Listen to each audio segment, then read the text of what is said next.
من هنا بقى مراد ايه ده؟ هو انت عملت المعجزه.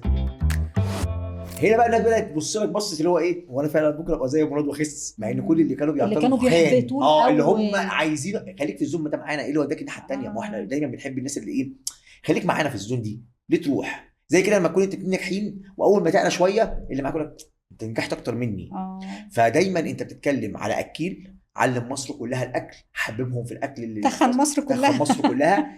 فجاه قرر ان هو يشوف صحته، فقرر ان هو هو يوقف ايه الاكل. كان ورا القرار بتاع ان هو مراد مكرم تعب، انه يخس؟ مراد تعب جدا اه، صحيا. صحيا، ومش قادر يعمل حاجات، ابنه الصغير مش قادر يلعب معاه، مش قادر يتعامل في حياته الطبيعيه في يعني شغله. ايه يعني ابتدى يتعب صحيا ازاي يعني؟ عظم ولا؟ لا امراض بقى مزمنه، امراض مزمنه. امراض مزمنه. مم. يقدر يخلي الشخص ده يحس ان هو انا في معدل او في معدل سن في معين وقت مش هقدر اوصل له. لازم اقول ستوب بقى، ستوب بس هو لسه. ما كانش متضايق من شكله، وقال خلينا قبل كده انا شكلي والكاركتر بتاعي لايق على الاوفر بس، ويت وانا حابب واحنا الشكل. اقنعناه ان مم. هو كاركتره ده مش، لان مراد اولا ما بيعملش وبياخد كوميدي ادوار كتير وهو كوميدي وبينجح. جدا. اه، مراد ممكن يعمل جان، وان هو ممثل شاطر قوي، وبينجح بس جدا. وزنه ظلمه. مم. والسنه دي في رمضان هتشوفوه بشكل مختلف تماما، بشكله وجسمه.